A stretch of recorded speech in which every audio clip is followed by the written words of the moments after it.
What's going on, everybody? My name is Caleb. This is Art. You are fearfully and wonderfully made. Today it's time for you to change the world. Change the world. All right, so we've been going through the book of Proverbs. Today we're going through the book of Proverbs chapter 6. So we're going to go through Proverbs chapter 6. Now, what I'm going to do is I'm going to read through the King James Version, and I'm going to go back and I'm going to go through it again in the NLT version, and I'm going to hit some verses. But I'm going to go through it again in the NLT version and hit some verses. However, if you are interested in like reading the Bible and you say to yourself, I don't understand the King James Version, that's cool. I don't LT or the ESV or something like that, just because it gives me a different perspective. But we're going to read it from the King James because I do have some students from my church that are studying the Bible. They're doing Bible quizzing, and basically they're memorizing the Bible, and they're memorizing it in the King James Version. So that's what we're going to do. So here we go. Proverbs chapter 6, verse 1. My son, if thou be surety for thy friend, if thou hast stricken thy hand with a stranger, thou art snared with the words of thy mouth, thou art taken with the words of thy mouth. Do this now, my son, and deliver thyself when thou art come into the hand of thy friend. Go, humble thyself, and make sure thy friend. Give not sleep to thine eyes, nor slumber to thine eyelids. Deliver thyself as a roe from the hand of a hunter, and as a bird from the hand of a fowler. Go to the ant, thou sluggard, consider her ways and be wise, which having no guide, overseer, or ruler, provideth her meat in the summer and gather her food in the harvest. How long wilt thou sleep, O sluggard? When wilt thou arise out of thy sleep? Yet a little sleep, a little slumber, a little folding of the hands to sleep. So shall thy poverty come as one that travelleth, and thy want as an armed man. A naughty person, a wicked man, walketh with a forward mouth. He winketh his eyes, he speaketh with his feet, he teacheth with his fingers. Forwardness is in his heart. He deviseth mischief continually, he soweth discord. Therefore shall his calamity come suddenly. Suddenly shall he be broken without remedy. These 6 things does the Lord hate, yea, 7 are an abomination unto him. A proud look, a lying tongue, and hands that shed innocent blood. A heart that deviseth wicked imaginations, feet that be swift in running to mischief. A false witness that speaketh lies, he that soweth discord among the brethren. Verse 20.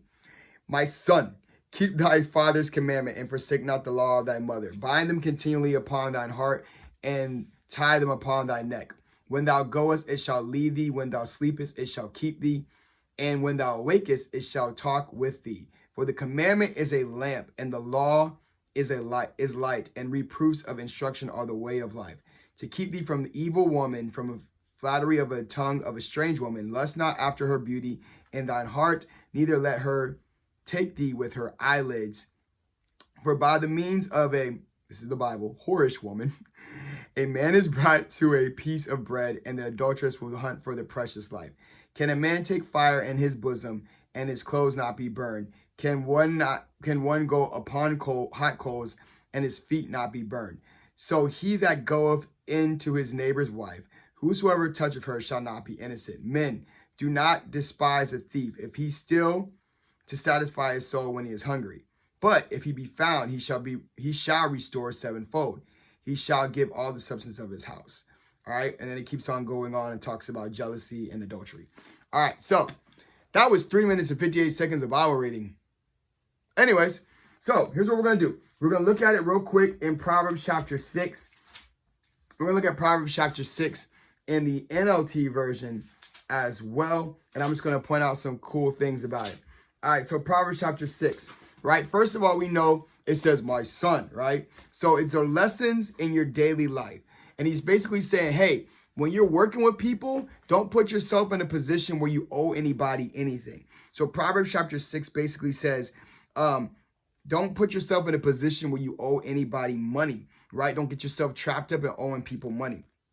And then it says, and if you owe somebody something, don't put it off, right? Make sure that you can fix that problem that you owe financially. And I guess you could also apply that to like your lifestyle. If you owe somebody something, don't wait to put it off. Get it into your life immediately, okay? And then he says, save yourself. And he says, also learn a lesson from the ants. He's like, if you don't pay attention to the ants, you're lazy. He says the ants, they don't have people that are instructing them the way that humans are being instructed. You know, like if you study ant colonies. Now you may be saying, well, what about a queen ant? Don't ant colonies have queen ants? Well, apparently they do, but also apparently queen ants don't actually function as queens. They're just kind of like the literal mothership, as in they produce other ants. And that's it.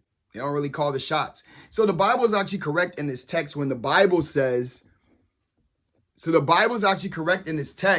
when it says that the ant doesn't really have a leader. So the Bible is saying, hey, if the ants don't have leaders, but they can get things done, how come you can't get things done as yourself? So the Bible is actually warning us to not be slothful or to be sluggard or be lazy, right? So that's Proverbs chapter 6.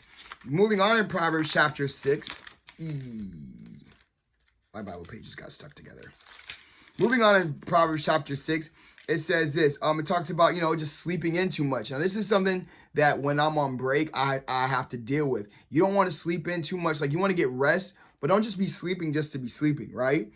And then it talks about people that are deceiving or tell lies. And it says these 6 things that the Lord hates, and 7 things that he detests. Basically, people who think that they're all that, people with a lying tongue, and hands that kill innocent people. So if you're trying to destroy the lives of innocent people, the Bible is like, God doesn't really like that. Hearts that plot to do evil and feet that race to do wrong. I know when I was in middle school and high school, and now that I work at a school, sometimes it's like whenever there was a school fight, it seems like everybody would rush to see the school fight. People would rush to see it. People would rush to record it. People would rush to be a part of it so they could tell the story. But it wasn't like anybody was actually rushing to break it up, right? And the Bible says that God doesn't really like stuff like that.